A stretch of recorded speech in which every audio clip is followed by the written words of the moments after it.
Hey gang, welcome to Ozone Late Night. I am welcoming back friend of the show, Ant Pruitt, one of the hosts and the community manager over on the Twit.tv network. Ant and I are going to talk about one of our favorite events that happens every year. No, not Halloween, not Thanksgiving, not even Christmas. I'm talking about Adobe Max, the conference that celebrates creativity in a way that nobody else manages to do as well. We're going to be talking about the keynotes, the new feature announcements, and the amazing energy that this unique event manages to generate for us every year.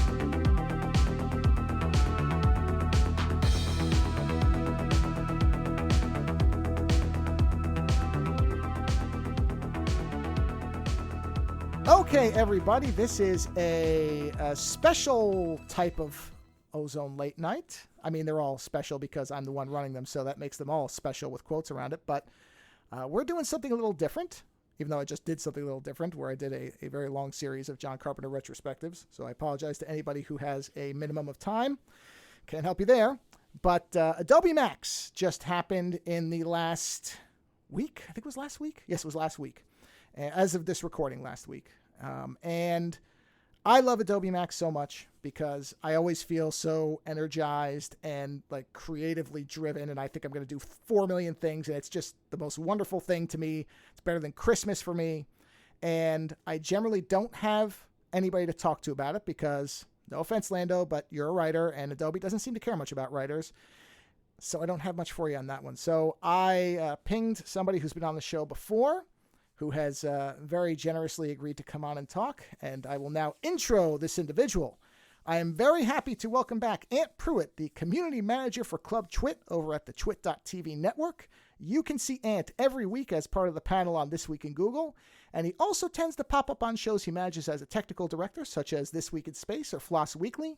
You can also find his fantastic photography and support that work by buying prints over at antpruitt.com. Ant, welcome back to Ozone Late Night. How are you? Mr. Joe, I'm unbelievable. How you doing, sir? I am doing very well because I'm going to get to talk with another creative individual about what is essentially Lollapalooza for creators, which is Adobe Max. Like you, I attended it virtually.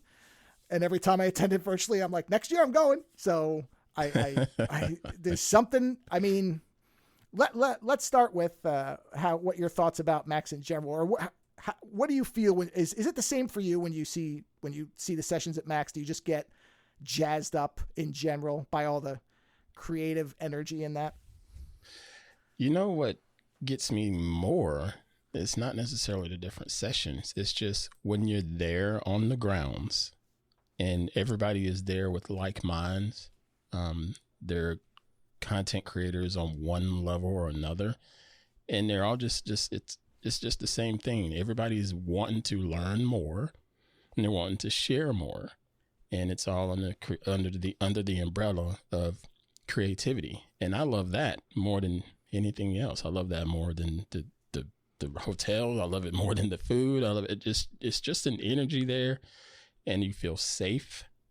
And it's just, I don't know, it just warms my heart just to be there on the grounds. And the last times I've been there, every time I've gotten there, I've made sure I've had a moment to sit still and to just listen and soak it all in, because it's totally different.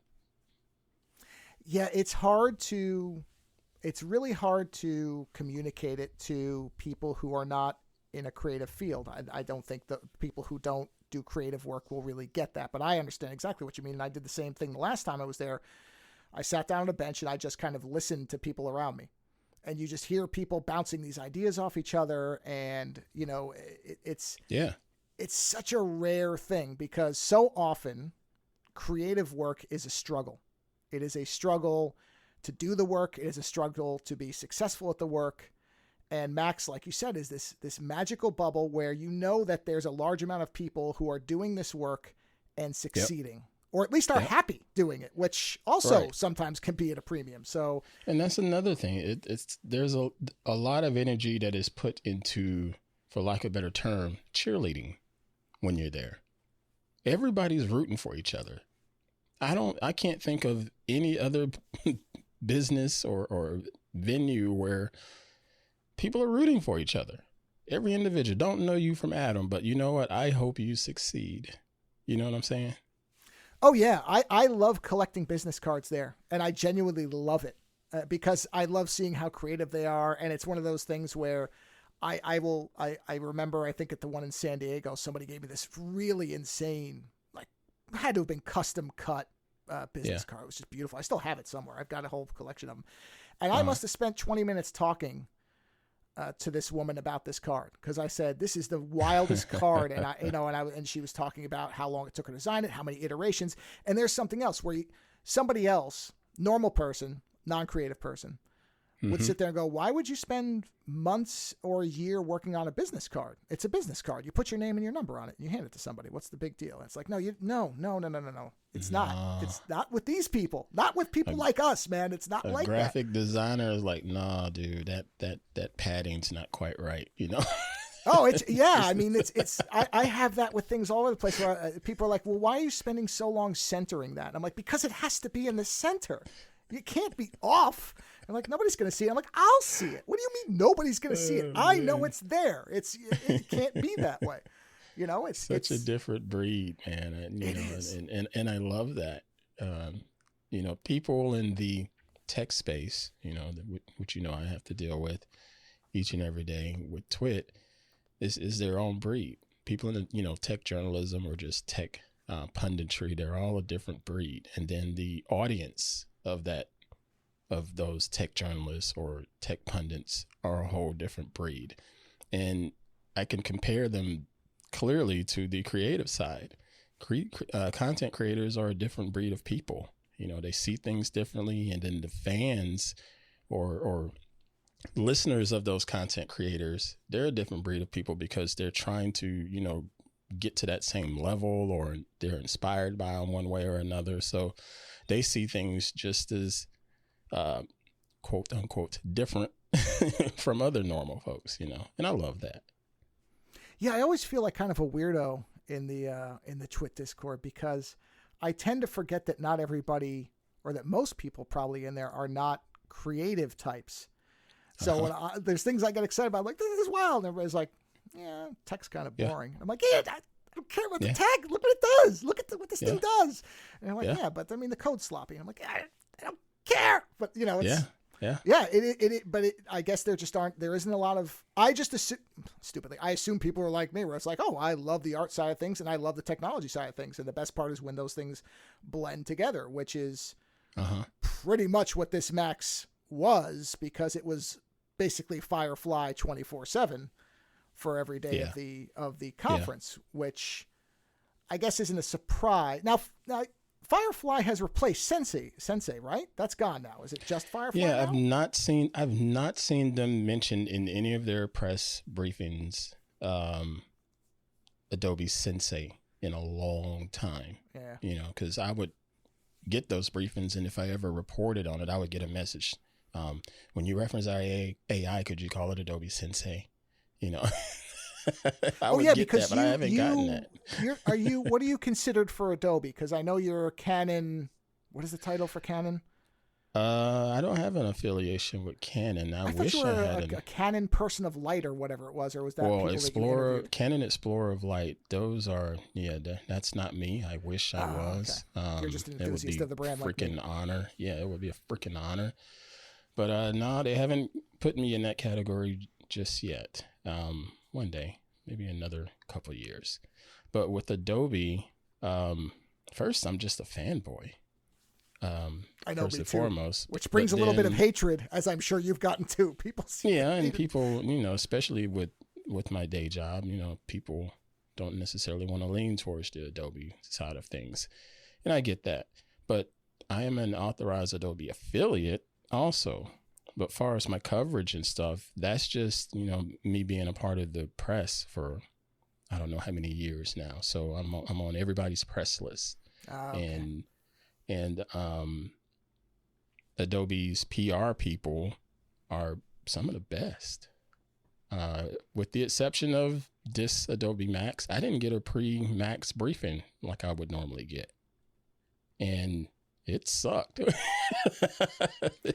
sucked. So does that I've been kind of give you spoiled. does that give you a heads up on stuff, kind of what they're going to be talking about, a bit of a preview? Oh, yes. Okay. I literally pretty much get everything from damn near every slide deck in the keynote. I get it all. Yeah.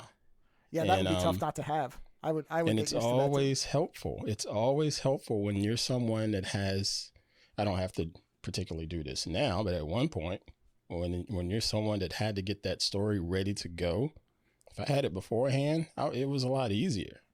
But this year, for whatever reason, I did not get a pre-show briefing, and it sucked. But I got through it, you know. Well, although, because I always hear people say that one of the things they miss about Apple is the secrecy. You don't get to experience anything as a surprise anymore, which I don't buy into. But that's fine. That's an opinion some people have. So was it? I guess it doesn't sound like it was better to experience it the first time as everybody else. Is it a lot different when you don't have, outside of the fact that you'd like to have that stuff because it's great to have it? I understand that. I love collecting material like that. So I completely understand the whole thing. It was like, I want the slide deck ahead. But Was it different then to experience it with no idea what was coming? Yeah, it was quite different, you know, and some of it was, you know, I was a little angry, or I shouldn't say angry, just a little frustrated that I didn't have the press stuff beforehand, because that's just my workflow and I'm used to it. But then there was the other aspect of, I was supposed to have been driving down there this year and I couldn't. And it just, I was supposed to have been sitting there, you know, I was supposed to have been right there at that stage on my knee with a camera in front of my eye, pointing up, shooting, you know. It did bug me on that level. But seeing what the actual announcements were, it was still just as exciting either way, you know. Because again, I'm a big fanboy, you know, and I openly say that I am a big fanboy, and I guess my fandom got me into their affiliate program or what have you. I don't know, don't care. I hardly even push my Adobe affiliation. I just like what they're doing and what they have done. You know? Yeah, that is usually because I will sometimes hear from people too, where they'll say, you know, well, it's too expensive, and you know, they're creating a, what do you call it, their own walled garden. And look, it is true. You know, the one thing that I think does, and I heard him because I actually watched the keynote from last year too, because I was curious, and they did mention Sensei. God, I keep mispronouncing it. Whatever, Sensei. The old version of Firefly. Yeah, I don't know why I suddenly can't say that. I've said that word for my entire life, and suddenly now I can't get it right in my head. But you know, that's my inability to speak syllables. English. I guess, yeah. Sensei, got it. Okay, I just visualized it. That helped me. Sensay. I know that's not how it's spelled. Sensei, got it. In everything's visual with me. If I can visualize it, I can make it work. So they did.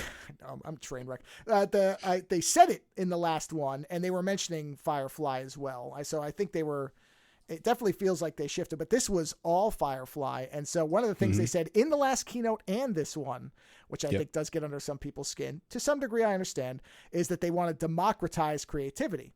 And there are people, if you look at, because on YouTube, if people don't spend a lot of time there, you can actually see the chats from when those keynotes were done. They save the chats. And you have people going, democratize creativity. Not in India, $60 a month isn't democratizing creativity. It's like, yeah, they have a point.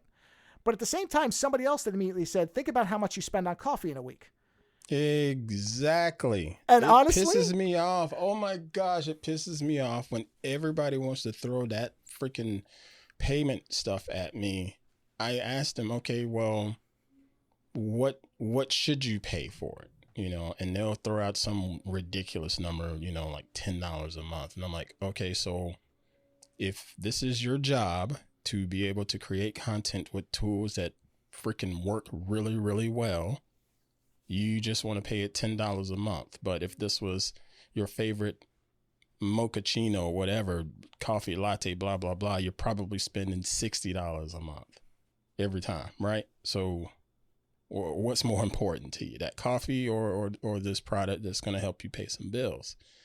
And that tends to shut people up. But fortunately nowadays, people don't even bother coming at me about money. I think I've said it enough. It all depends on what you value. And another thing, again, being part of the Pruitt family, and I adore the Pruitt family. But a lot of them, I don't think they quite get it, because they'll also throw out open source and free software to me every time. I've had people, you should talk about this app, this free app, and blah, blah, blah, blah. And you could do this, you could do that, so on and so forth. I've been doing this and that for 20 years in this app, and it's great. And I'm not going to say the app's names, and they're pretty good apps for free open source software. But then my follow-up question to them is, okay, so you've been doing this for 20 years. Is this your profession? No. Every single time is no, it's not the profession. And every single professional that I know, they love trying out those tools. They even have it installed on their different devices. But you know what? When it's time to get that invoice paid, they're going to that paid Adobe product or that paid Capture One product. No, I agree. And I've had the same thing where people have said, well, Photoshop's expensive. Is there anything? And I said, sure, there's other tools. Go use GIMP. GIMP is completely free. I said, just be aware it's not going to be as polished, but you probably don't care. Because most of the people asking me, like you just said, are not, and look, I'm not even a creative professional. I'm just a Photoshop professional. I shouldn't even say it. I'm just a Photoshop nerd because I've been using it since version. I actually went and looked it up the other day. I was like, what year did I start using it?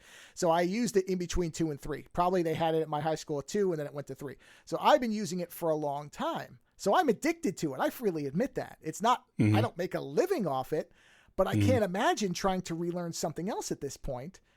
Right. And the other side of it is that, and Max is one of these things where if you don't, and you can watch the keynotes for free on YouTube, everybody, so you don't have to pay the money. In fact, it's free online. You don't have to pay anything. Correct. You see how much they're trying to do, what the technology innovations they're doing are. And this stuff is, when we get to the sneak section, it is mind-blowing, even if only half of it ever actually comes out. And with Adobe, most of it does. Unlike some companies who make ugly trucks, let's say, that you can break a window with, even though it's supposed to be invincible. Oh, I'm sorry, I'm getting off track here. But Adobe tends to actually ship, if not the exact thing they showed, the better version of it in many cases, because what you generally see at these are betas for a lot of things, unless they are, announcing it as part of the product portfolio. Yep. And that's what you're doing, is you're investing in a company that does continually try to push the envelope for creators, for people who are creative. Yes, if you're outside that space, it doesn't make any sense. Why would you pay that much? You're not making any money off it, or you're just not an enthusiast even. Yeah. But yeah, $60 a month it sounds like a lot because you're hearing it as one chunk. But if you actually think about what you spend $60 in a month on, it really isn't that much for the power of these tools. These are not low-level, $10 iPad app for taking notes type tools that really just do one thing. These are massively powerful tools that you see the influence of everywhere. Adobe is everywhere. People may not realize it. When you see a movie, when you open a magazine, if you still do that, if you see ads, it's everywhere. Everywhere. You look at your social media, there's Adobe products being used for a lot of the stuff that you click like on. Right. Just so about, for every money, time.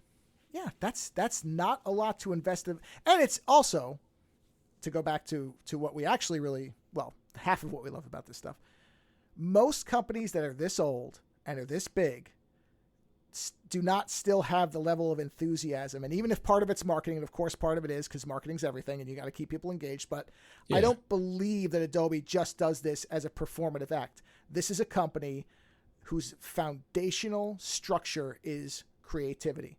And you see it all the time. Even their approach to Firefly is probably among the best in terms of the concerns that most creators have about, well, what are these engines going to be? What is the intaking, and what are they copying, and what are they duplicating, and all the rest of it? Yep. They're trying. I don't remember what their watermark is called. They have a word for it, or the coalition. Content Authenticity Initiative. Yeah, they called it something different in 2022, but it's the same idea, which is... Oh, the CPA? The CCPA, that one? Yeah, they had, I think it was their own proprietary name for Sensei and what they were doing. It was basically what got revised into this. It was them saying that we're trying to be, they had a word for it. Did I not write it down? Of course I didn't write it down. It was something like conscientious content notification or identification. Something, it was their term for it because even a year ago, the state of generative stuff was light years different. So it's a lot of things have evolved in that time. Yep. But yeah, the money thing. And again, I will say this. It all comes down to how you as the individual value it. I am not a rich dude, not at all. And yes, I know people here, oh, you work for Twit TV, you must make a gazillion. No, I don't make a gazillion dollars. Yes, Twit pays me well, but I was paying for Adobe before getting to Twit because it has value for me. And I am so glad I paid for it because it makes a lot of my work very, very easy. Oh, absolutely. I mean, and that's what I mean too about that. And this almost makes me feel like an old man, and I am, so whatever. But I will tell people who have started using Photoshop, let's say within the last 5 or 6 years. Yeah. I'll say, oh man, if you knew what it was like to try to composite and blend before there was even content aware fill, but there was something similar. There was something you could do and automate, and it would try to merge things for you. But it tried its best. But this was even Sensei. Yeah. Sensei, damn.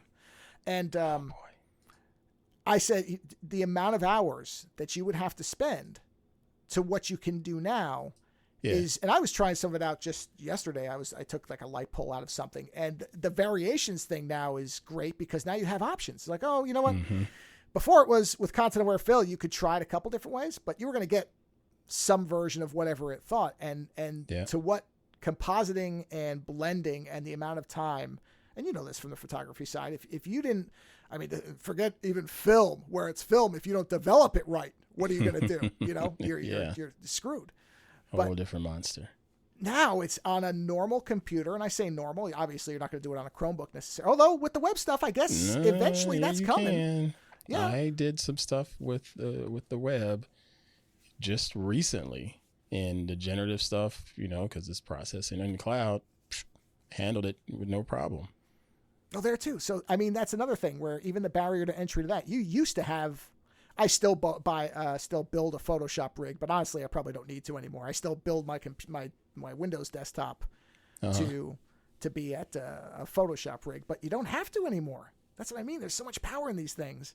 That's the other side of it is I'm happy to support this company. That's not something I say often either. I'm happy to give this company money because I don't feel like they keep screwing me.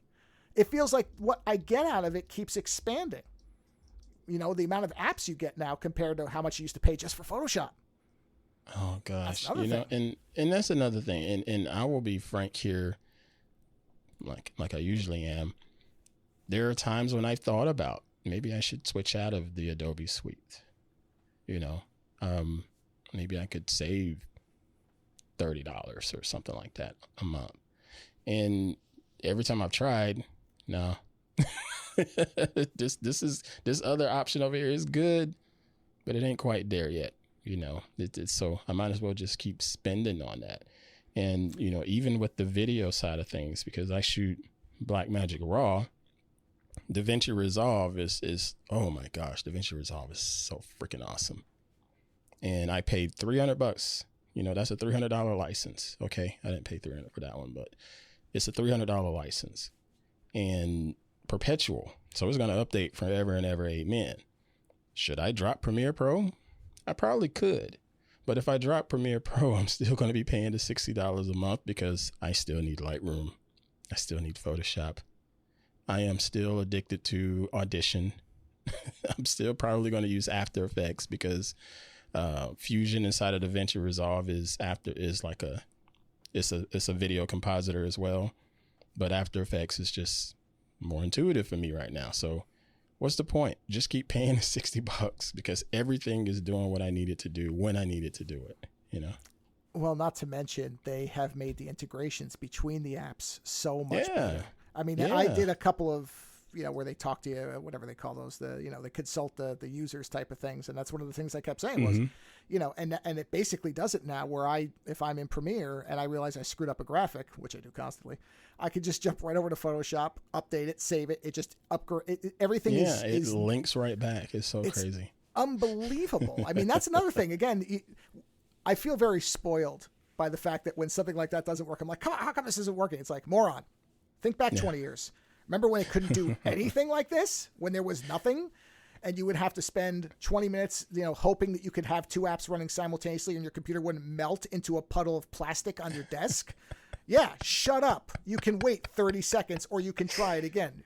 I mean, it's crazy. It's just... in the evangelists, you were talking about marketing earlier. Evangelism is a bit of marketing, I get, but when I think about the primary ones, Mr. Terry White and Mr. Jason Levine, yes, they're waving that Adobe flag, but I guarantee you, if something pops up in an app they don't like, they let the team know publicly, hey, we need to do better about this. This ain't good enough. I've seen it firsthand. Terry White would be working on something inside a Lightroom and it doesn't quite flow the way it should have flown. And he will say it in his recording to everybody, hey, no, this is not cutting it. I don't like this idea. And Jason Levine, he gets a little more animated. I missed him this year. I don't know if he did any of the sessions, but he didn't do the keynote stuff. No, and he didn't do the keynote. Yeah, that energy is... I mean, maybe they needed to dial him down a little bit because his wattage does blow the rest of the field out. Oh, he's so great. Yeah, he is but I'm hilarious. Like, where is that hair, man? I'm so jealous of it. Where is it? And, it was nowhere to be found. So I thought of that. I'm like, that's the one thing I actually miss genuinely about Max in general. I'm like, where is Levine? Because his theatricality... I mean, it probably rubs some people the wrong way, but I think it's delightfully great. I think it's so sincere. He owns it. He owns it. He owns it. And to top it off, he knows his shit. He knows this stuff. In and out. Bite for bite, bit for bit. He knows it. That's the other side of it, too, is a lot of these people that are doing these sessions, when you see the classes they do, because Adobe has a ton of... All this is another, and this is again where this money is going. And this is not meant to be a show where I'm trying to sell anybody on Adobe. Look, if you don't need it, you don't need it. That's number one, right at the top. If you can't afford it, there are tools that will get you close. Let's not pretend there aren't. Right. But part of the reason that I, like you, I'm like, no, I love this company. I love this company in a way where because one of my things is don't trust companies. They're not your friends. And there's always little asterisks in my head every time I say that, except Adobe. I love Adobe.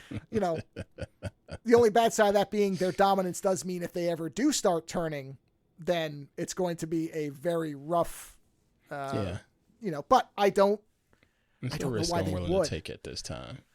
Yeah, why would they? It's kind of like Apple and their privacy thing. Why would Apple torpedo privacy at this point? They've built the company on it. Why would Adobe turn on creators at this point? They've built the company on it. So there is some level of, I mean, nothing's guaranteed. Companies shift all the time. We see it all the time. A company that you thought would never go away is dust, and it does happen. But Adobe seems well placed to keep doing the stuff that has kept people coming back to them. And that's the other part of it is they do support the ability. I always can find a video from Adobe that tells me what I need to do whenever I can't find it. I'm like, okay, I'm going to search for this.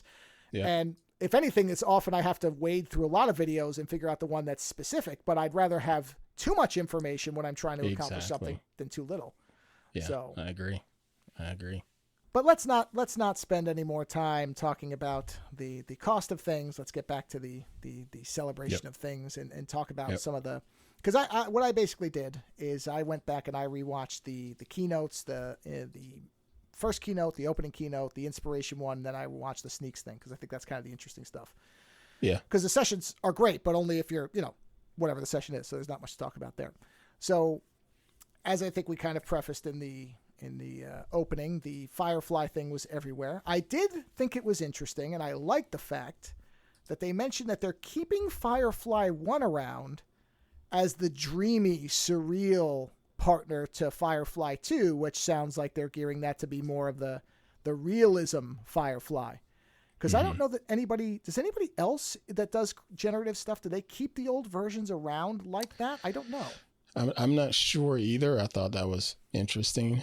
Because I was like, nobody's going to roll back to that or anything, right? But I guess, again, if being two different entities or two different products, there's probably a way that we could work that as a creator. I found it pretty interesting.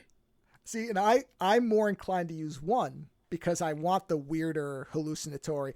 When I look at generative stuff, I don't look at it as a technical tool. I'm not trying to write code or anything where you need specificity. I'm not trying to create realism.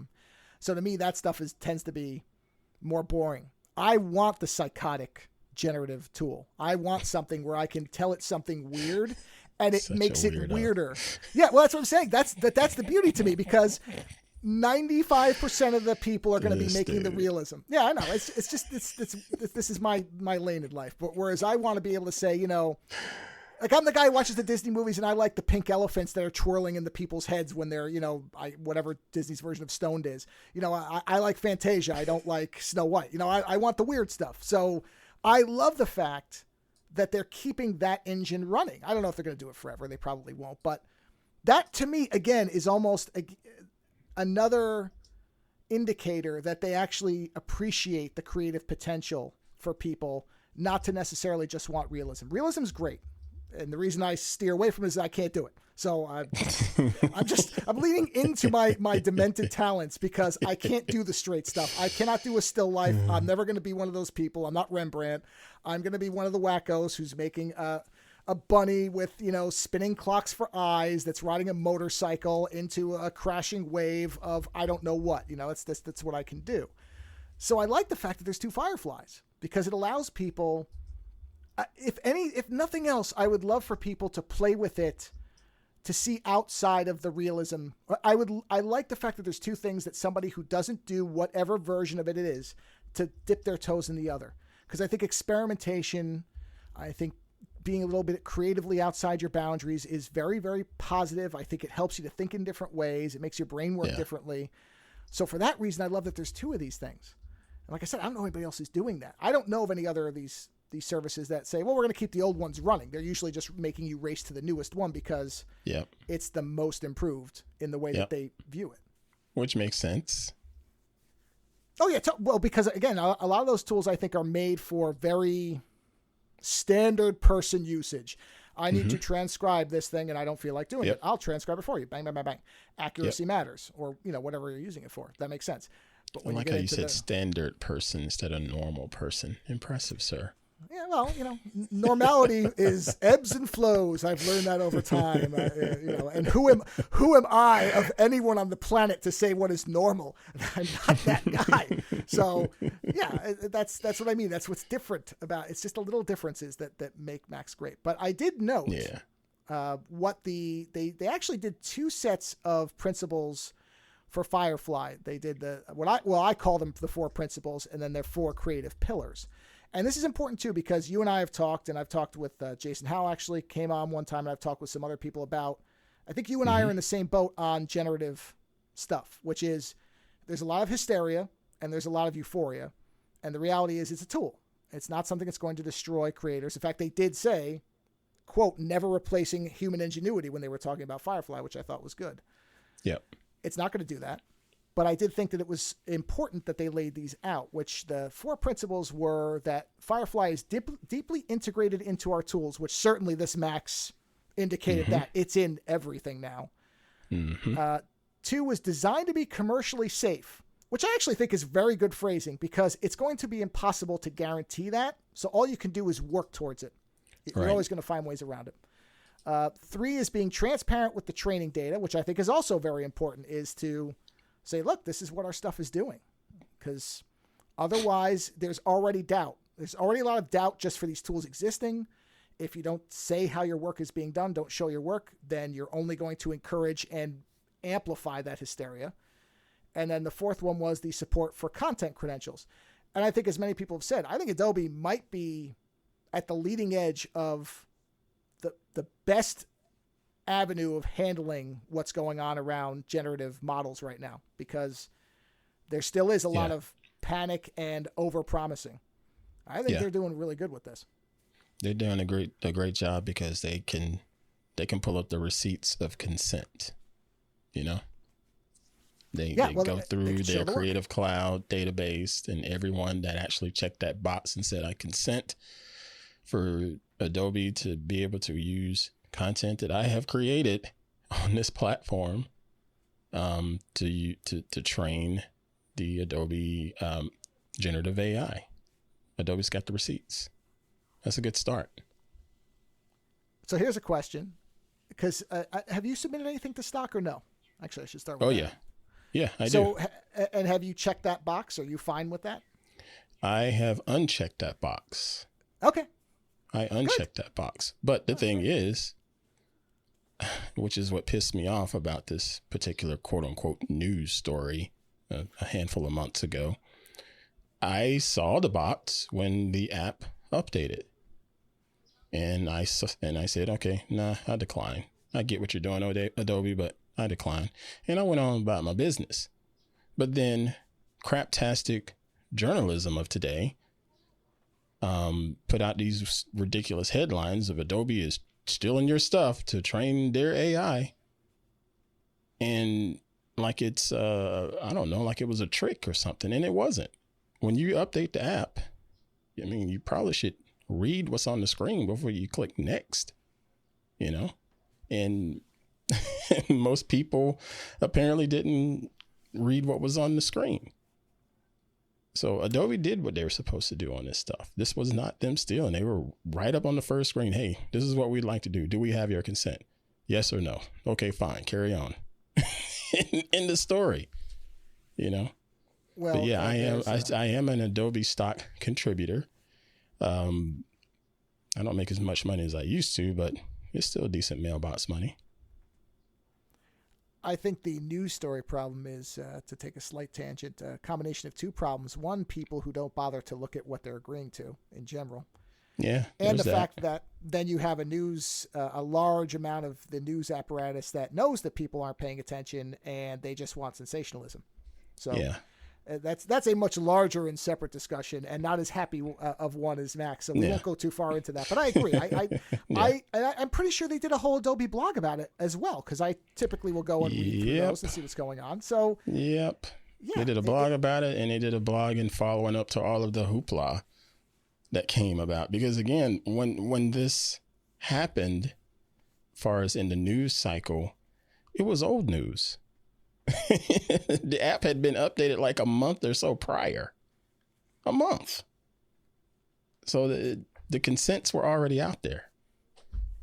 It felt like, let's take advantage of uproar because people will read our story, which unfortunately is very common. And I remember seeing a particular YouTube channel that I watch, fairly often. Their thumbnail was one of them dumbass thumbnails with the stupid face and shame on you, Adobe, and blah, blah, blah. And I was like, I already know where this is going. I'm not going to support them by watching this video. I'll watch the other stuff, but I'm not going to watch this because that's stupid. I do appreciate the awful thumbnails that have now dominated YouTube, because they are a very clear signpost for me what I'm not going to watch. Used to be you have to get it 5 minutes in and go, oh, why did I waste my time? Yeah. Now the thumbnail kind of gives it away. Yeah. So I thought those principles are great. I think that because there is no perfect solution. That's another thing. People think there's going to be some perfect solution. That's impossible. So all you can do is a best, I hate this term, best effort, but you can it's a only work in try. Progress. Yeah, it's a work in progress, and then with Adobe having the content authentication initiative, authenticity initiative in place, in the coalition in place with other big players, it's still just a start. It's not perfect yet, but it is a start of trying to get more people on board to make this product, or to make AI less polarizing, if you will. Yeah, and I think that's the way you have to do it. You have to be. That's why the transparency thing, I think, might be the most important one. I mean, the support for the content credentials, all that's maybe it's not equally important. I think the transparency is the best thing out of all this. Is if people know what's going on, then you can have a discussion about it. If you don't know, then you end up as an angry dog that's barking at something because it's really angry about it without all the information. I don't care. I have a dog. I don't care. It's funny. So I agree. I think that as far as I know, anyway, this is probably among the best approaches to try to solve this as possible. And again, like everything else, it feels like it feels like it's coming from people who have concern about their own work as well. And I think that's also vitally important. Sometimes we see companies and people who run companies who speak about things when they have no actual skin in the game, when they have no impact from what may happen. None whatsoever. Right. And that makes this a little different. That's why, again, this is the Adobe fanboy show. So if you don't like that, you really should just stop listening now, because that's what it's going to be. I'm sorry. No, don't stop listening. Keep listening to the end, damn it. Okay, listen to the end. So then they talked about their 4 creative pillars of Firefly, which I also liked. They were 1 through 4: exploration, productivity, creative control, and creative community. And that last one, it's the whole thing of Max is the creative community. That is, I love that concept. I love that it's in there, that we're all in this together, even though we're different creators. The goal is the same, to be able to create as easily and with the most expression of whatever's bouncing around in between our ears as possible. And I love that that's their 4 creative. I think they called them the 4 pillars. I put the word creative in there because I sort of separated it from the first 4 feel more like, okay, this is what we're doing to make sure we do it right, but this is what you could do with it. And that I thought was worth talking about too. I appreciate you taking these notes down, because I totally forgot. This I usually don't do any note taking, but I when it comes to stuff like this, I like to see what my reactions are to them too. So I only took very, very brief notes when I was first watching it, because that was more of, I always do this with Max. I sit there and I'm like, oh, I should take notes of things. And then I just get so wrapped up in it that I forget about it. And I'm just sitting there and I'm just like, oh, I've got to try this. I've got to try this. It's like, Kid in the Candy Store stuff. It's the closest I can get to being a 4-year-old again that walks into like a Toys R Us. Yeah. And, the parent that says you can have anything you want, which never ever happened. But, it's the closest to it is when because all these, that's the other thing. That's another thing that I don't know that there's any other situation like this. When Max comes, and you must know this, I've got that Creative Cloud controller app open and I'm waiting for it to say update. You're waiting on the little button to pop up? Yeah. Update all. It's just like spam it. I don't care. I have a separate, it's like I have a separate computer that I'm watching it on so that downloading it won't kill the feed. And it's just, I don't know anybody else who does that type of day and date thing where what they're talking about, you can use it while they're talking about it in many cases. Oh, man. It's so awesome. Oh, gosh. See, that's where you and I differ, sir, because I wait on that button to pop up, but the first thing I do is go back up. I go back up those projects because when you update the software, and if you're using project files, if you will, most of the time the project file has to update itself to be within the same version of the software that you're using. So if you're using Premiere and you have a template file or what have you, like a base video project template, you have to update that to be template -1 because you just recently updated your Premiere.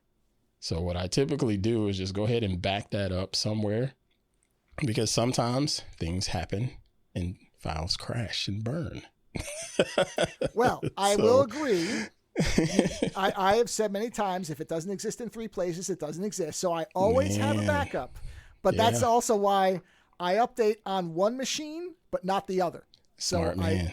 See, that's why whatever I'm watching it on doesn't get updated, and the one I'm watching the one I'm watching it on doesn't get updated. The one I'm not watching it on, I spam the button because I want to play. I want to start seeing what they're doing. So, but you are correct. As a public service announcement, dead middle here. Back everything up before you update, because please do, because it can be ugly at times. Well, I've discovered a bug in Premiere Pro on Windows where suddenly fonts don't work right. Luckily, on the Mac they do. Oh, it's all right. But I can jump back and forth. I knew that. Yeah. I knew the risk. I took the risk. I can't blame nobody but myself. So this is one of those things where if you step on a grenade that you can see, don't be surprised when your foot gets blown off. So I'm not saying that against Adobe. That's me. I hit the button. Personal responsibility matters. I did it. So whatever. That's fine. Also, one thing I did love in the I believe this was in the first keynote when they showed all the Photoshop icons lined up. I don't know why that makes me so happy to see, because I love the older ones with the eye. I saw those icons and I went, oh, I want that as a poster. I want a poster of all the Photoshop eyes. Because you are a Photoshop nerd. I love it on that. Yeah. I love it. Because every Photoshop nerd says just that right there. It's true. There's something I love the old eye. The eye was kind of my favorite Photoshop icon. Now it's letters. That's fine, but it's somewhat surprising for a company that's so geared towards design and creativity that their icon is a set of letters. I'm sort of always surprised by that. I get it. It's practical, but I guess I don't want practicality in my creativity. But it works. They're not horrible looking logos now. Don't say that now. No, okay. They're not terrible. Okay. No. They're not ugly. Look, it's a beautiful letter form. From a font perspective and a type perspective, it's delightful. I'm not saying that it's a bad icon by any stretch. Okay, I'm just saying that the eye was around for so long. It's one of those things where it's kind of like the people who pined for the old 6-color Apple logo on stuff. Same idea. Yeah. You know, the new Apple is clearly the modern one. It makes sense. It's still very nice looking, but I'm like that too, where I'm like, I do miss the multicolored Apple. It was a nice Apple. It's just, it reminds me of the early days. I haven't looked at the Illustrator icon, and it's still AI. Yeah, that almost seems like a pun, doesn't it now? That almost seems like a joke. As in, well, you're using AI and everything, so we might as well just leave it as AI. Yeah. No, that part I don't care about. I'm not the biggest Illustrator fan, I must admit. However, here's my note. Illustrator, a tool I hate, had what looked like really impressive improvements in terms of the generative recolor text to vector. That thing, I have a designer friend, and she's the opposite of me. She hates Photoshop. She loves Illustrator, and I'm the opposite. Where I'm like, you can take Illustrator, you can kick it into the ocean. And we were texting back and forth, and she was just going crazy. And I'm like, yeah, even I, who you have to basically pull by the teeth to get to use Illustrator, I only use it if I have to. Even I was like, whoa, that's the stuff to make vectors out of that. If you understand anything about vector and how it's a whole different mindset, dude. It is. I try Illustrator, but it is a whole different mindset. I remember talking to Terry White about it because he works in it as well, as part of his evangelism, and so of course he knows it in and out. And I'm like, how are you doing this? And he said the same thing. He's like, it's a different side of the brain. It's not. It's just a different side of the brain. Well, it is, and this is what's great again about the spectrum of tools that you can use. The fact that Illustrator and Photoshop come from the same company is mind blowing in terms of because those tools for those people are the tools, capital THE tools. That's it. Period. And this company understands both sides of that creative process, and that's just two of the apps. Yeah. The other one they talked about, which will be more in your wheelhouse, was the text-based editing for Premiere Pro, which I was, right? That had to be wild for you. It is so much easier. I remember when they announced it, and when I tried it out for the first time, I was like, oh crap, this is going to speed up so much work. And people that are into marketing and doing a lot of the social media stuff, it's going to make this stuff so much easier and so much faster. And again, it goes back to their original message. Yeah, we want to make this easier for you so y'all can get more done and get more invoices paid. Period. That's it.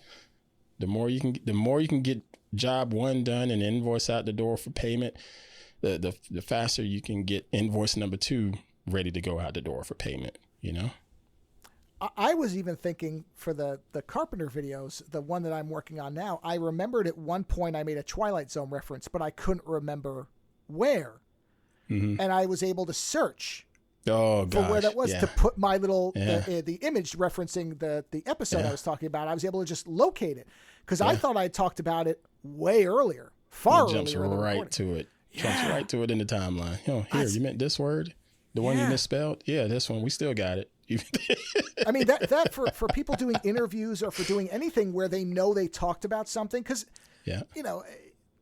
I know for me, and I'm certainly not a professional by any stretch when it comes to this stuff, but I don't do a lot of, I have to remind myself to take notes while I'm talking about something a lot of times with somebody, because I'm usually in the conversation. I'm not going to stop and be like, hold on a minute, let me just note this so that I can have that, So to be able to know, well, I know we talked about X subject, so I know I can find it later.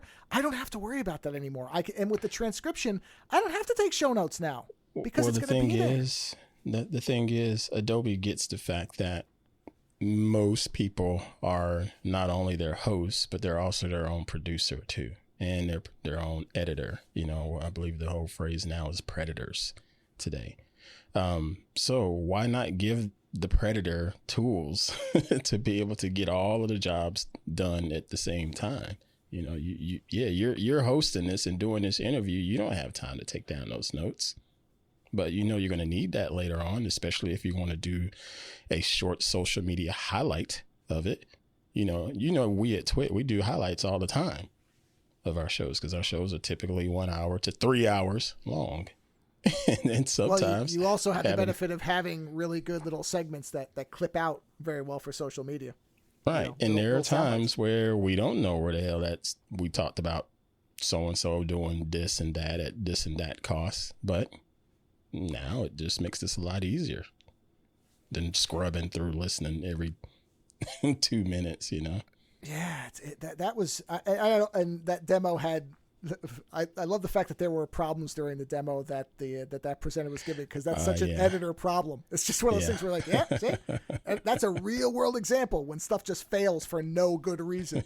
Because she handled it great. I was talking to somebody about with the YouTube thing being blocked on the Carpenter video, and I said I got it out of Premiere with no problem. And the person's immediate reaction was, "Really? Well, then you should hit your knees and thank somebody for that." And I'm like, "Yeah, that wasn't the problem. It was YouTube that screwed me, not Premiere Pro." But it's funny they did the thing about the filler words, which is funny because, and this is purely my screwed up mind, I don't mind filler words. I actually find the clippiness of people's stuff jumping. I actually prefer to leave the filler words, because it looks more natural to me. But I understand most people are not me and they hate it. So just the filler identification. Even for highlights? Well, I don't do highlights, and I don't bother with much of that stuff because I suck at it. So I've decided to concentrate. I have chosen to focus on things I can just halfway do well. This dude. It's just the truth. Social media clips, short clips, I understand. I don't want to talk bad about them. People who do them are wizards. But to me, it is such a complete waste of my effort. I'm like, no, if you're not in for the long haul with me, I don't clip anything. No, you made a clip for me for the one book club. The guy did the Carpenter show. He did all that. He put it on TikTok. I said, Doug, I've never even signed into TikTok. I've never looked at it in my entire life. It's an appetizer, dude. It's an appetizer. I'm a full meal. I eat the whole bowl of pasta. I don't want the little parsley. I want the whole thing. I want both, damn it. But the nice part is both me and both me. That's great English. My teachers would be so embarrassed. I and others who have different views on this both have a tool that does both. I can find things. Those people can clip out the filler words. That's the beauty of it. As you said, it's trying to accommodate every type of workflow as much as is possible. The one thing I know I did love, though, was that enhanced speech demo. That was fantastic. It's been fun watching that over the year because Adobe Podcast has been out in the wild for a year at least. And you had to have a Adobe account to play with it. It was free. Excuse me. Just had to have a free account. You didn't necessarily have to be paying for Adobe. You just had to have an Adobe ID. And being able to upload your crappy audio files to it and let AI figure out, well, what's the best way I could try to rescue this? Oh, it was freaking magical.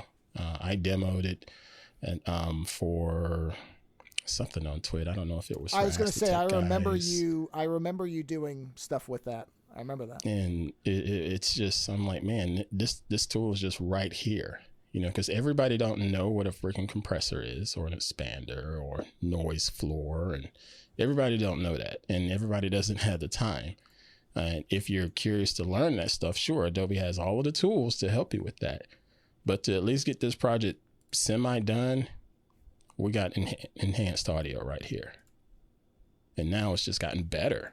A year later, it's just gotten better. Yeah, and for anybody who hasn't seen it, you should go watch that demo, because that demo, and this, if you don't do video, and I barely do, and even I recognize the difficulty of a lot of background noise, including active wind on the mic, which is basically a killer for most people. Yeah. So if you're unlike me, who doesn't care, because I don't care, because I'm not a professional, but for anybody who is, they look at this, and I can't imagine that their heads didn't blow out the back, because it was the fact that the adjustment made it. I think the quote was something that's Ira Glass on NPR, because I knew exactly. People who do any type of mic work know exactly what that means. And the fact that you can back it off to make it sound more airy and natural, to incorporate the background sounds, that it's not just a binary, okay, it's either stomped all the way down, and it's... They did a low-end roll-off, basically. Yeah. They rolled off the low-end frequency, so it's gradual. Right. It sounded fantastic. And again, that's just a toy you have now. So... yeah, that was probably the most impressive stuff of all the... I mean, all of it was good. Don't get me wrong. There weren't any bad demos. There never are. But those were the ones where I went, okay. When you have me interested in Illustrator, even from the outside, then you've done quite a job, because, that's not my thing. So then, let's. Did you have anything else you want to cover from the actual demos of the opening keynote? From that one, no, I think you've hit it all. I'm really excited about sneaks more than anything, because that means there's some good things coming down the pike. Yeah, sneaks we're going to do, but I did want to talk about the inspiration keynote, because this again is almost never bad, but I thought that this one was particularly impressive. I missed it this year. Was I in the middle of an interview or some reason? I remember I missed it, because that's normally on day 2. Correct. Or maybe I was on the show. I can't remember. But yeah, I missed it this year. And you're right. That thing, it's so freaking magical. And it doesn't really matter what field of creativity you're in. You're going to get something out of it with the people that you're speaking to at that time. Yeah, I think the 4 people... you didn't get to watch any of it yet then? No, I didn't. Okay. Well, the first one was Aaron Draplin, who most... if I'm pronouncing that right. Oh, most it's Draplin. Aaron Draplin. Yeah, see, I'm terrible. I'm terrible with names. I just admit it, though. Terrible. I don't pretend I'm not terrible. I admit it up front, so you're aware. But, yeah, I mean, if you've ever seen him speak, it's exactly what you would expect. It's this... I can't imagine how much caffeine that dude had to have pounded before he went out on the stage, because they started it late. So and his thing was, I'm saying everything I wanted to say. So he was firing through, but that was the one. I'm very familiar with his story. It's a great story. When he talks about how he started out and how successful he's managed to be, and how he takes care of everybody he cares about, which is just one of the great stories. If you don't know anything about him, I've got his book. You should get the book. It's beautiful. It's tactile. It's just magnificent. So I knew his thing, and it was what it always is with him, which is very fun and upbeat. And he was stomping the pedal to 120 to get through all of his stuff, but he got through all of it. And then they had, and this was a weird synchronicity moment. I mentioned this, I think, to you before we started recording. Then they had Karen X. Cheng, who I'm not familiar with. She's mostly social media. That's why I'm not as familiar with her. Yeah. But she was talking about the importance of kind of having a work and a personal device. And what's hysterical is I did not see her portion live. Same as you, something came up and I had to kind of step away from my screen for a little while. And when I came back, she had already been off and Walker Noble was talking. So I only saw the very beginning of hers and then came back after the fact. And then I watched it today because I wanted to see the full thing. And she mentioned having this personal device. And what's hysterical is it's a little e-ink 6-inch tablet called the Box, even though it's 2 O's, they call it the Box Palma. I just bought one of these things as my work device. So I'm doing the inverse of her. My main phone, my personal phone is my personal phone, and it's a Pixel 7 Pro. But the Box Palma, I wanted a work device that didn't have a SIM card in it, but I wanted it to be something that lasted for a while. Oh, I heard of this. Yeah. As she pointed out, you have to be willing to wrestle with a little bit. It's not, if you're used to an iPad, this is going to be a different experience, or even a normal phone. But I love this thing. I love e-ink. That's the whole purpose of it, though. Right. I remember this. Yeah. I thought Laporte was going to order one of these things. I guess he never did. Well, it was in like early adopter until just recently. So as soon as it came out, and I had to buy the Hong Kong version because the US store blew out of it, which whatever, it's the same device, and it's in white, which I normally don't like because it's going to be dirty in 5 minutes, but whatever. Yeah. So I got it, and I love this thing. I showed it to somebody today and they didn't know what to make of it. And I'm like, yeah, no, it's an e-ink. And they're like, is it a phone? I'm like, well, it works as a phone if it's on Wi-Fi, but it's not a phone. They're like, well, what's the purpose? And I'm like, okay, forget it. You don't understand. And I just gave up. I'm like, if you're not impressed with this thing, just looking at the fact that it's fast responding e-ink, then there's no point. Like, and immediately I put a Tetris Game Boy background on it, so it looks like an old Game Boy. I'm like, you don't get it? You got to get this. Whatever. Man. Yeah. Oh, it's great. Dude, I love it. I totally forgot about this. Awesome. I like it a lot. Now. Yeah, you can buy it. And it got here really quick. I mean, it got here inside of a week and a half coming from China. It was great. I love it. It's a wacky device. It's not for standard people, to use my earlier phrase, but I adore it. And I'm very glad I got it.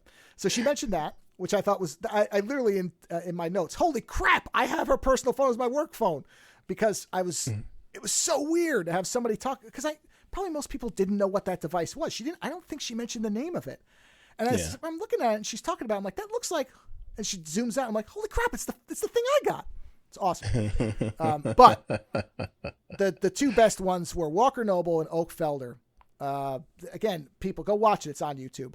Walker Noble, his entire talk should be put on a loop for anybody in the creative field whatsoever. Nice. Because his whole premise was, why not me? Meaning, why can't you be successful at this? That we've been told art is something you can't succeed at, that you're not going to make any money, that you shouldn't go to art school. All things I was told. Don't get me wrong, I'm not making any money at it, but I did go to art school. And one of the things he emphasized was, I don't have anywhere near the follower counts of anybody else who you'll see on the stage. Who cares? I'm on this stage. If I'm on this stage, you can be on the stage. And then he said, I love this thing he said so much. He said, look to your left and look to your right. The people sitting next to you are either further ahead of you, right where you are, or trying to get where you are. Get the names of these people, exchange that information, help each other. And I was like, that dude. Right? That right there. Remember when I told you when I'm sitting there and I just want to just take it in? Yep. That right there that's that energy right there that I'm talking about. That guy was great. And then after him came Oak Felder, who's a musician, producer, songwriter. And he basically created a song, or kind of created a song that he'd already created. And then he said, if you think your work can't impact people, watch this. And he put a video of this little girl getting brain surgery who was terrified, but she loved singing. And so they started singing the song he produced, and you could see her calming down as they were trying. I think she had epilepsy, and they were doing the electrodes in her head. Yeah. And he's like, you think you can't influence people? Watch that. Your work can change people's lives. And that Unbelievable. That keynote is the reason enough to show up to this thing, just to watch it. I'm going to watch it. I'm going to watch it tonight. It's fantastic. It's one of the best probably hours of your life you'll spend in terms of, especially if anybody who's listening to this, if you're struggling creatively, go watch this. It's worth it. It's worth it. And that video will show you why. And it's people at all different levels of success. Right. And that's the best part of it, is it's people who are way up. I mean, they started off with somebody who's probably near the very top in terms of success in graphic design. Mm-hmm. Mm-hmm. And went all the way through into somebody who's saying, you make a song and nobody else hears it, but this happens. People are hearing his stuff, don't get me wrong. But the emphasis isn't, I made $40 million selling records. The emphasis was, this little girl who's being treated for something terrible wasn't afraid because of something I created. I don't know what better message you can put out for creativity. It was mind-blowing. It was great. It was great. Oh, had to take a breath on that one, bro. That's this is what I mean. This is part of the reason I'm like, I want to talk to Ann about this, because I want to talk about this stuff, and I want to talk about it with somebody who gets what it is and what this. Oh man, this power. And again, like you said, they have people there that have pretty high stature in the world of creativity, but at the same time, you still get to hear their stories of humble beginnings, because a lot of these cats, they're super successful, but 8 times out of 10, maybe 9 times out of 10, they had to scratch and claw for a long time before they got to where they are. This wasn't some 1 year on TikTok thing. Or in Walker's case, he said he was ready to give up, and his wife said, don't. She said, keep going. So it's that too, is nobody gets anywhere alone. And that's the overall message when you see these people. And like I said, I loved his thing about turn to the people to the left and right. He said, promise me you'll get those people's information because you can help each other. Dude, again, where else is that message at a conference like this that, hey, everybody in this room should help each other, not try to kill each other to make the extra $1,000 bonus? Nowhere. That's freaking big. All right. So now we get to, well, I won't say it's the fun bit. It's the playful part of Max, I guess you would say, which is their Max Sneaks, which is generally that is their last keynote, I believe, on the last day typically, right? I think it is. Yes. Yeah. It's usually on the third day and in the afternoon, right around the time of happy hour. I'll just leave it at that. Ah, well, that's time. And as usual, they brought a celebrity who they clearly also didn't send a press kit to. I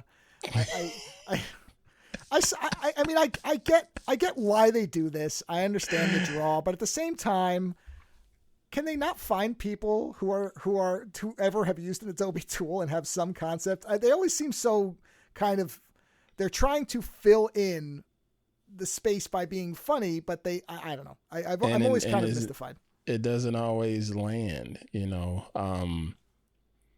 Kevin Hart was okay because he was very open about it. He's like, I don't know what the hell y'all talking about, you nerds, but damn, that was badass. And he had fun with it. Mulaney, I believe that was his name. He was okay, but he was just sort of like, oh, wow, thanks. Good job. And Tiffany Haddish was funny too. Oh, she was great. Yeah, she was. Yeah, she was funny too. Yeah, I think some of it too is because some of this is very engineer level, where it is definitely not for the developers. Yeah, some stuff you can see it right away, like the dress type of thing. Like that's easy for anybody to look at and go, oh wow, that's neat. But other things, especially because is it Adam? I don't remember his last name. The guy for this year, the guy from Workaholics. Levine, is it? Well, not Levine, is it? Is it Divine? Whatever it is. Yeah, something like that. Divine. Maybe that's the one note I didn't take. The guy's name, of course. Unbelievable. Anyway, yeah, this is why I'll never be a professional. But he did well enough. But it is one of those things where I think, especially when you're not working behind the camera on things, somebody who was, let's say, a cinematographer or somebody who did effects of some kind would marvel at this stuff and go, whoa, okay, that's, if only I had that when whereas most of his stuff was, woo, he did it a lot. Woo. Yeah. It's like, okay, that's great. I got nothing to add here, but I'll give you an emoji. That's pretty much it. Yeah. Fine. Like I said, I don't want to, talk bad about anybody. He wasn't terrible. He didn't make awful off-color jokes or, drop his pants on stage or anything. So, there's a bar we've met at least there. Right. But, that's the one part where I'm like, Adam Devine. Anyway, that's the name. I looked it up. Adam Devine. I lucked out that I got that right on accident.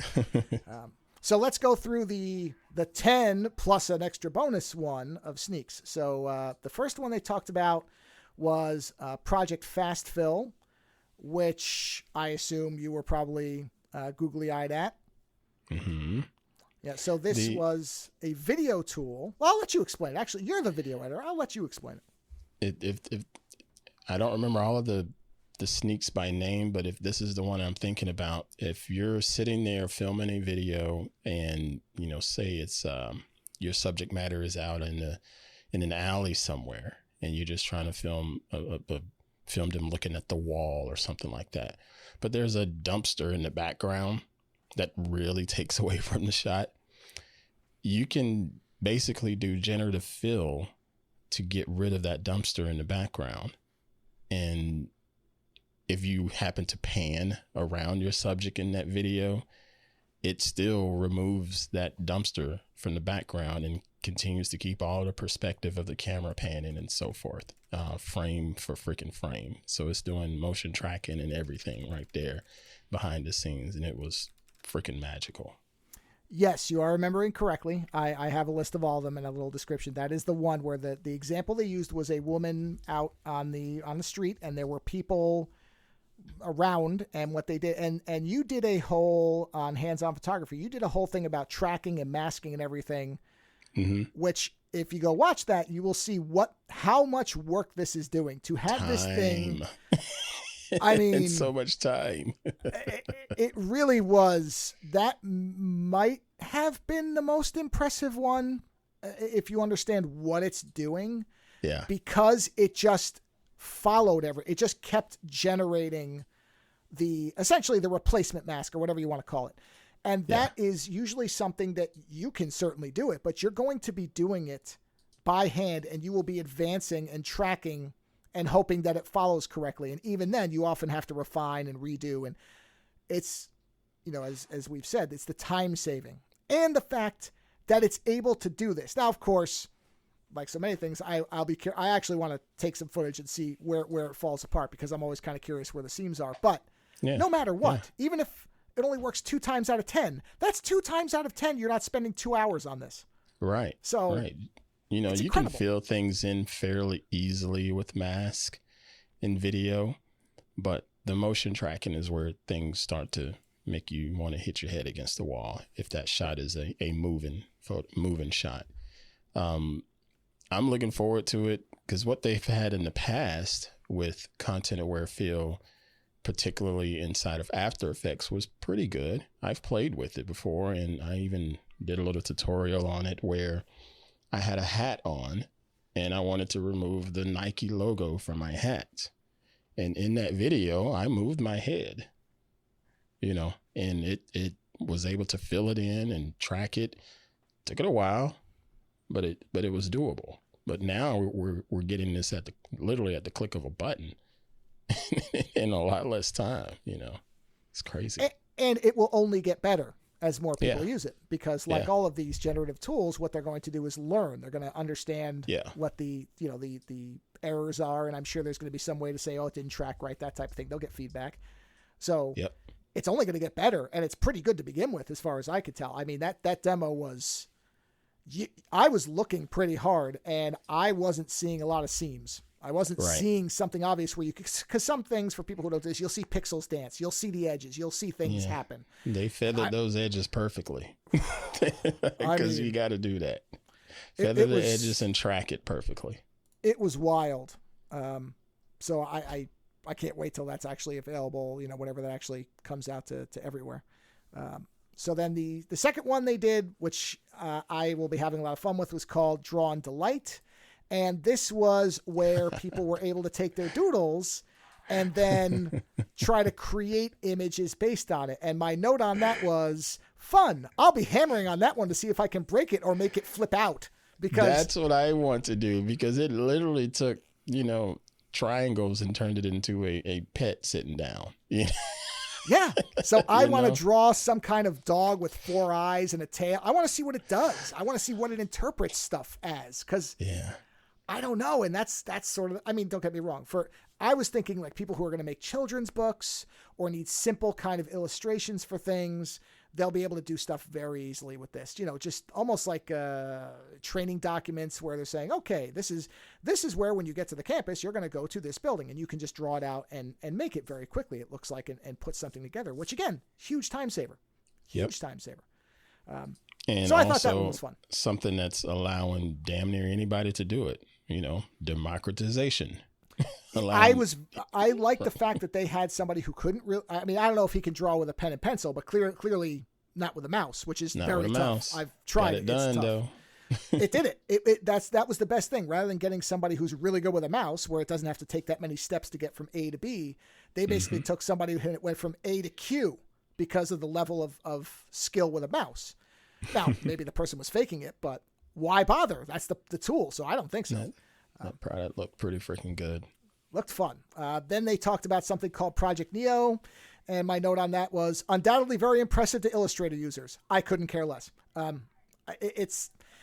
It's great if you're an Illustrator user. I watched it. I couldn't even tell what it was doing because I don't work in Illustrator enough. It was creating patterns. One thing is, how you can create a repeatable pattern in your drawing. You can literally just alt drag and it'll make another copy of, whatever brush stroke you made as a pattern, right? Yep. That makes sense inside of Photoshop. Oh, that makes sense.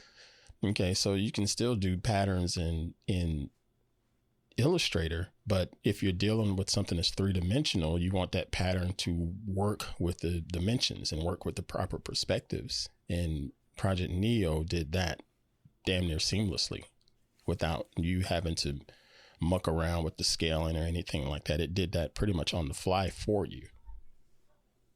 It looked very impressive for people who work with that stuff. So I should say it properly. Just because it didn't really appeal to me doesn't mean I didn't recognize that. Yeah, I don't work with that stuff, but I know that's hard. Yeah, the way when somebody at Adobe is talking about it, and when people, and I could hear people reacting to it, then I know it's something. Even if I don't necessarily understand what exactly, I don't know what gulf is being crossed, but when a bunch of the people on the boat are gasping, then I know it's a big gulf to cross. So I understood. Like, think about it this way. The best example I could give you, because you could draw a coin sitting on a table. You're good. Someone has a magical coin that's this, the size of the palm of someone's hand, something fairly substantial. And it's got a pattern going all the way around the edges of that coin. On the face part of it, the edge has a pattern that goes all the way around it. If you have that coin sitting on the table roughly a foot away, the perspective is different, right? When you're looking at it. So the patterns at the top of the circle are going to look a little bit larger versus at the bottom of the circle because of how the perspective is on the table. So you can create that pattern, but not necessarily have to worry about going on the lower end of the circle and shrinking things down. It'll automatically do that and space it out properly and everything. Yeah, that sounds like a big time saver. Because I know if I draw something that way, it takes a while. It takes a while, yeah. Yeah, to have it just do it. Like I said, the demo was, I could understand the impressiveness of it. I just didn't quite, I know for me it wasn't as exciting as it would be for people who work in Illustrator all the time. But yet again, the beauty of it is it doesn't all have to appeal to me. That's what it's great. Mm-hmm. Everybody gets something in these things. Mm-hmm. So then next, another video-centric one, which was Project Scene Change, which is I would say an active background compositing tool. Is that the best way to describe it? Where you take two different videos and it figures out how to composite them together in a way that makes spatial sense. Yeah. Yeah. You hit it on the head. Good. For once my words did not fail me. That one, the second demo I thought was more impressive than the first one, where he was miniaturized. I thought that was great. I thought of TV Mike from Willy Wonka, and I went, whoa, that looks great. But the beauty in this is if you look at where this come from, people listening to this show may be familiar with The Mandalorian and may be familiar with some of the other studios that are using the same technique that The Mandalorian was using to create the scenes. They use what's called the volume. And this is, I believe it's an actual Sony product. And it's this big ass, huge wall screen. And you put different images on that wall screen to create your virtual set, your virtual scene. But the beauty is that screen has motion trackers in it that's attached to the cameras in the set. So as the cameras move, the set and the background changes with it as well. I remember seeing this at CES, and just it freaking blew my mind because they were doing like a Ghostbuster set and going around that the car for the Ghostbusters. I can't think of the name of it, but the car for the Ghostbusters. Ecto One. I can remember that, but not Ecto names. One. and the camera was on rails. And it was this huge camera just sitting on this rail track with a camera operator, and someone was pushing the guy around the car. But the background here in the middle of the CES floor was this wall screen that showed a city, you know, like a city alley or what have you. And as he moved around that car, the perspective on the screen moved perfectly and kept the framing of the car in place perfectly, you know. But now we have this literally on a freaking MacBook, you know, not necessarily on this big, huge apparatus that took all of this extra computing power. Not only that, but it had the ability when he was walking around on the table, it had him go behind a cup. Yes. It had him going in front and behind things with what didn't, I mean, I didn't see him doing anything. It seemed to be able there to wasn't no calculate cut. Right. Yeah. And I mean, obviously there's probably going to be some compute involved. So I don't know if it'll be as instantaneous as we saw it, but the fact that it didn't look like he had to spend, again, this is kind of the tracking thing, 2 hours to make sure that every edge was right. Obviously a professional would probably go in and refine and kind of, you know, paint in little things that get missed. I'm sure that'll happen. But for any normal person, standard person to just come in with no experience and probably be able to pick this up relatively easily, or somebody who's not a professional and, you know, gets offered this rare opportunity and is able to do something that then wows whoever they're working for without having to have 40 years of editing and compositing experience is wild. It's just wild stuff. So then they went from that and they went to Project Primrose, which is what I call an e-ink dress, which is this very neat physical dress that was animated depending on what you were doing. It was quite cool. I was impressed and excited about this because of my son. You know, he's an aspiring designer and fashion nut. And when I saw this, I was like, I could see him diving into this thing for whatever reason. And the fact that it flowed however the model wanted it to flow based on her movement was just freaking cool. And I could totally see something like this on the red carpet and people making a quote unquote statement, you know, with this tactile technology. I'll tell you what I first thought of, which maybe is not what most people would think of. I thought of a laptop case where I could continually have the pattern changing as I'm sitting there working on something. Why because not? People put stickers on their laptop all the time. Yeah, constantly. why not? What if you could just keep updating the stickers depending on what you were doing or what you were into? Location. Yeah, anything. Yeah, Why not? Hire me in giant letters. I am available for work. Or your own work. Imagine you had a laptop, you're sitting in there, and your prints are refreshing on your laptop case. Yeah. And buy print here or something with a QR code or what. There's so many possibilities of things like this. Yep. That again, because I'd seen some people saying, "Yeah, it's a dress. Who cares?" It's like, well, no, it's not just that it's a dress. It's more than that. It's more than that, dude. Yeah. It was. Again, where will this be in 3 years? What will they show us at Max in a year or two with this tech? I don't know, but I can't wait to see it. So, yeah, I thought that was a really neat and unlike a lot of these things, something that I think people who don't work in Adobe products all day could easily see. It's a tactile, physical thing. You can see immediately the practical applications, one dress that you can shift between events. Not that I go to a lot of events in dresses, but I can understand why that would be appealing. That you could change the look. You could have a white dress for a wedding and have a black dress for the reception, whatever. You could just shift it in between. Like that's, I'm very curious where this ends up, what this ends up looking like in its final form, but I think it's got a lot of potential. I agree with you. I think the bigger story is it's not just the dress. It could be pretty much anything more than likely. Yeah. I mean, once they miniaturize it enough, even those little panels look like they're pretty easy to fashion into different things. So yeah, I look forward to where this is in 3 years. I think in 3 years we might see something that's truly just indescribably awesome. And you'll look back at this and go, wow, this was the first step to getting to that. I hope so. This was the first iteration. Yep. And then they went on to Project Glyph Ease, which is a very design-centric ability to take glyphs or characters, for people who don't work in glyphs all the times, basically to be able to apply a style to letters in a design in a uniform way, which I don't work in Illustrator, and I immediately went, oh yeah, if I was making something in there, that would save a lot of time, because it's time-consuming now. Time-consuming, yep. So that one was one, again, that a person who doesn't do this work a lot might not get why that's a big deal, but it is a big deal. That was a really nifty, again, one of these functional things, one of these things that will help people to save time, accomplish more, and honestly, that's every bit as valuable as something like the dress, which is made to kind of wow an audience, a big shiny thing. Adobe does little shiny things that they don't shine until you use them, and then you don't know how you couldn't not use them. That's a lot of this stuff. Right.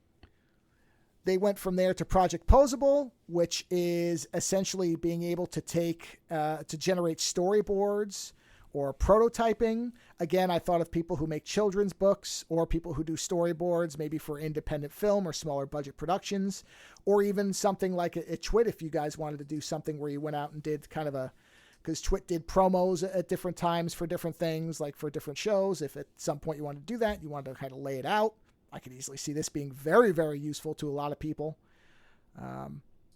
Nothing that you don't look at it necessarily get wowed by it too much, unlike the next one, but it is highly useful for the people who need it.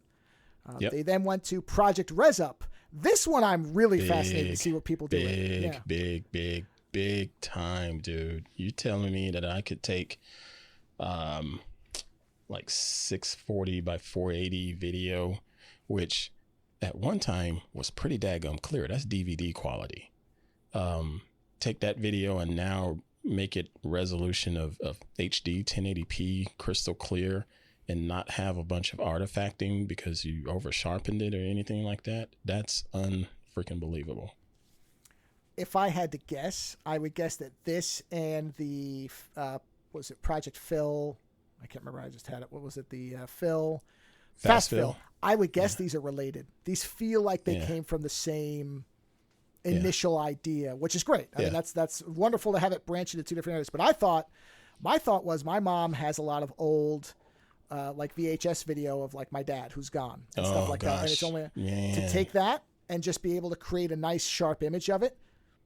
For some, if you have people that are gone in your life and all you have is, not great video, not great sound, between the enhanced speech and something like this, you could have something that is, I can't even think of most of the time. And this is something, again, where if you don't work in graphics or video a lot, you don't have any idea. Upscaling is almost always the destruction of an image. Trying to take something and generate information is next to impossible. What you either get is false information, which means it's not really representing what it is, or what you get is a lot of artifacting, or you just get this terrible, I said pixel dancing earlier, but just this pixel shimmer, and it just looks blocky and it looks terrible. And that's why up until something like this, you could usually tell. If you've ever blown up an image on a computer or zoomed in, you know what I'm talking about, or on a phone. Somebody sends you a zoomed in image and you're like, oh God, that looks terrible. Same thing. So there's so many uses for this that I can't wait to see. Another one where I like the dress. Where is this in 3 years? I don't know, but I'm here to see it. It looks wild. Right. They went from that to Project Dub, which is auto dubbing one language into multiple others. That that was the one where the woman was speaking in Chinese, and then it started, and then they took clips and they were putting them into different languages. That is sick. And I remember watching this here at the house, and Queen Pruitt could hear me watching it. And when I got finished with all of this, she was like, I don't know about this AI stuff you keep watching. It's going to put me out of a job, because Queen Pruitt is an aspiring actress. And I had to explain to her, I said, no, this is not putting you out of a job. This would put you in more countries around the globe. Can you speak Mandarin? No, you cannot. But this project here can sure make it sound like you know how to speak Mandarin, because it's still the actors or the actual source voice, it's still their voice speaking these different languages. You know, it's not just random stock male voice or stock female voice. You know what I mean? Right. It's freaking amazing. It's not Hercules in New York replacement for Arnold Schwarzenegger, where it clearly sounds like somebody from, New York City who's, worked there all their lives. It doesn't sound anything like Arnold Schwarzenegger, and it doesn't sound right at all. But the other thing too is, no, it won't put him out of a job because the actor's face and everything that's physicality about acting is still there. And the nice part now is a person understands, because I don't mind watching things in subtitles, but even I know that doing that, there are times where I'm not looking at the performance because I'm reading. So your attention is divided at times. Yep. And a lot of people say, well, you should hear it. I'm fine. I watch it in subtitles too, everybody. Don't come for me with pitchforks. I do that too. I'm also a cinema nerd. I get it. But I understand. Well, I'm many types of weird nerd. That's what I have learned. Oh my gosh. Yeah, I'm like I said, any show I'm on is a special show. But there is something that if somebody can look at your face and see the emotion and see the acting and not have to worry about dropping their eyes down to read, that's also very valuable, because it's not just your voice. It's the entire embodiment of what you're doing. It's the expressions, the movements, all that stuff. So to have, again, this automated where you don't have to worry about hiring somebody, if you can even do that, assuming you have a budget for it, that you can just let this thing get good enough that you could release it if you're kind of a solo entrepreneur doing video and doing some kind of instructional work where you want people to see it and there's valuable content. It's wild. It's great. Again, we'll only get better too. Yeah. And then they did Project Stardust. Stardust was an interesting one. I think for a photographer like yourself, that was probably, well, what were your thoughts on that one? That was the one where the woman was presenting and she had the two people walking, and it was for her sister was a dog walker. And so she took the two people and she kind of shifted them and she added a dog. Yeah.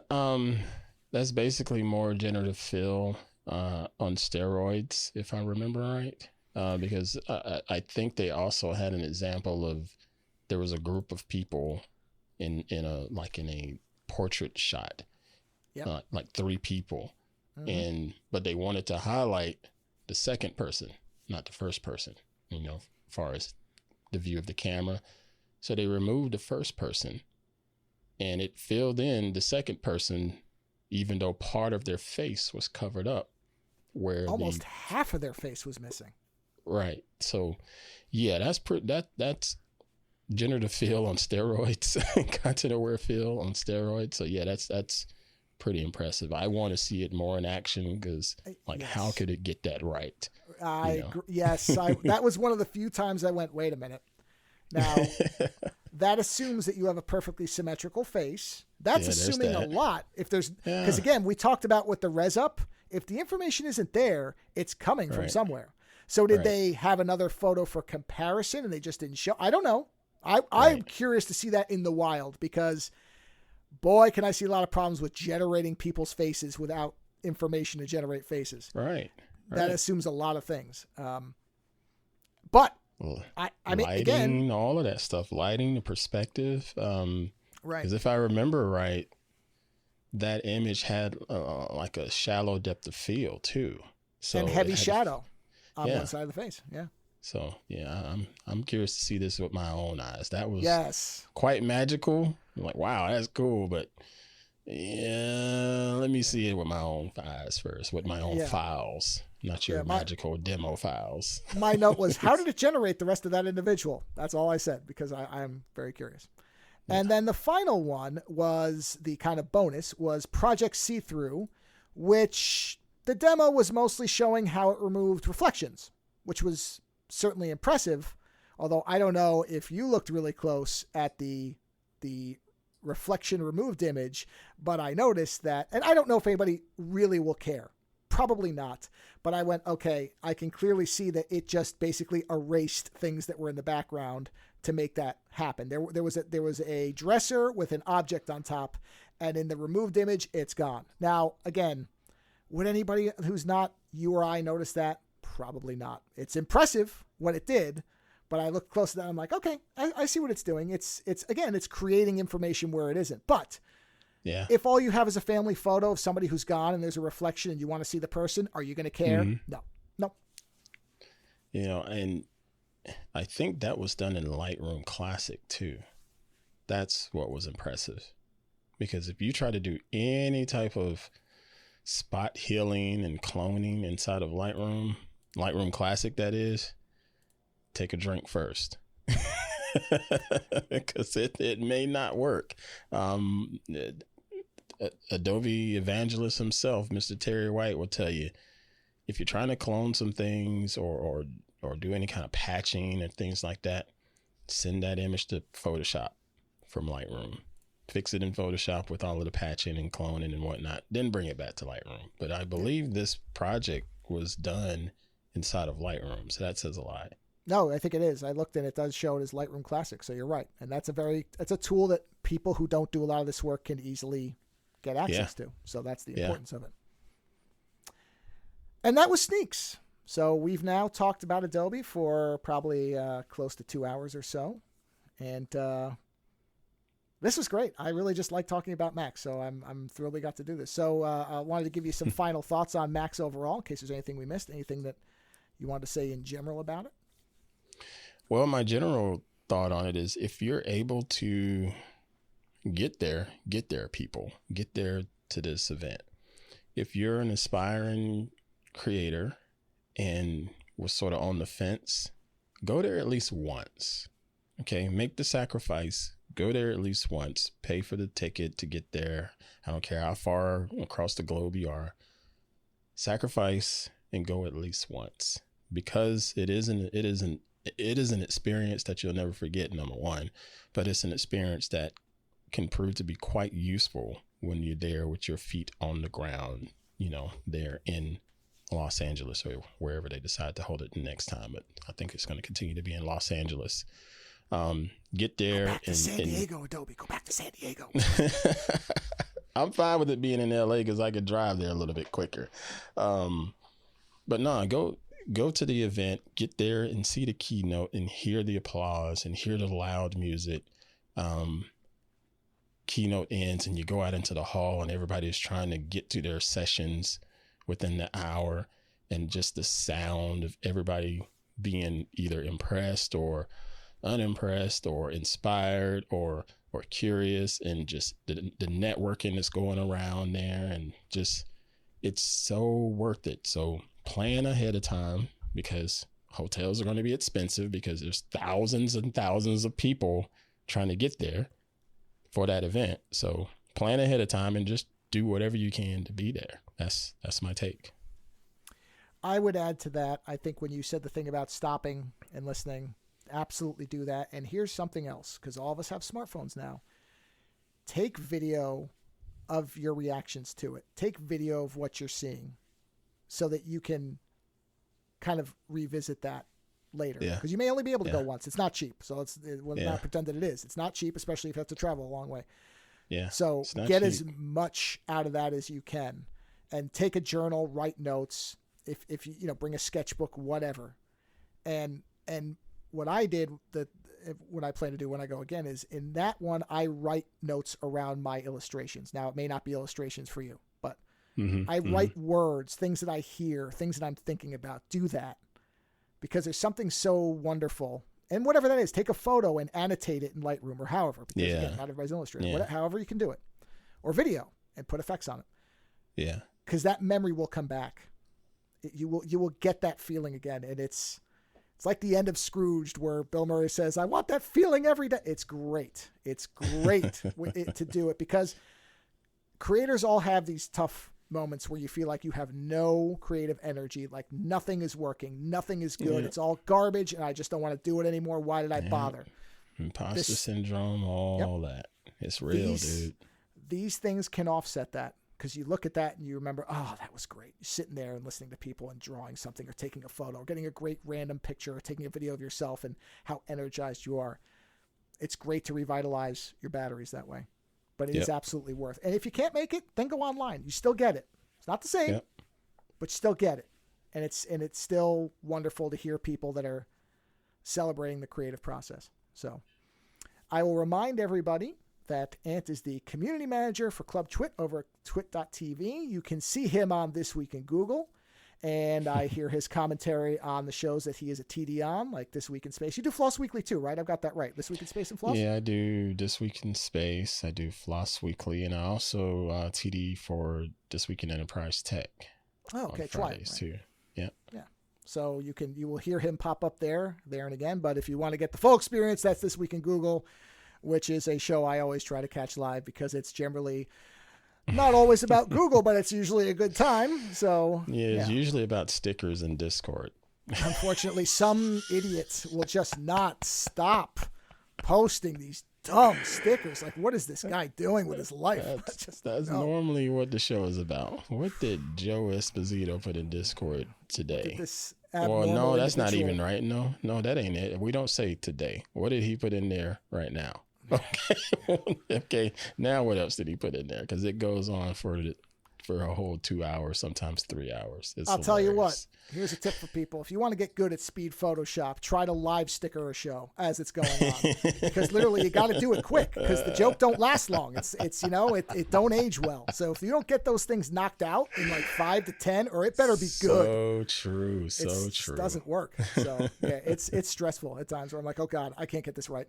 But it's fun. It's a creative exercise. It's like a way of sketching my brain. So it's fun. You're basically doing a workout, and I totally respect that because that's just getting some reps in, dude. I totally respect that. That's the closest exercise I'm ever going to get to, so I got to do something.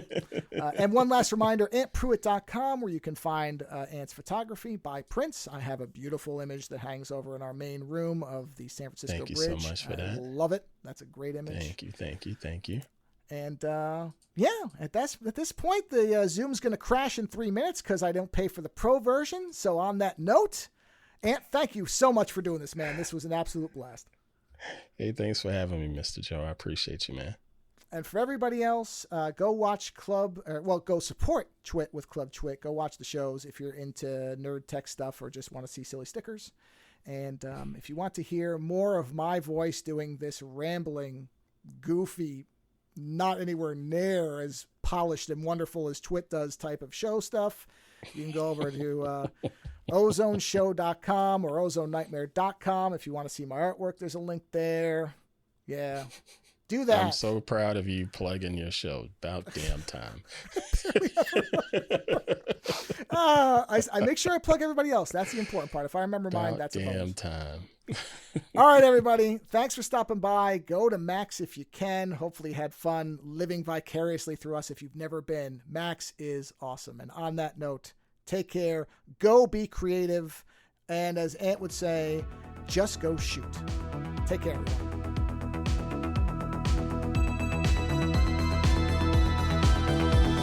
Visit OzoneNightmare.com to subscribe to new episodes, browse through our back catalog, or to find links to support the show. Follow @OzoneNightmare on Twitter for the latest episode postings and other show information. If 280 characters just isn't enough, you can always email us, theozonenightmare@gmail.com. Music for Ozone Late Night is provided by Ogre. Visit ogresounds.bandcamp.com to hear and purchase his fantastic selection of music.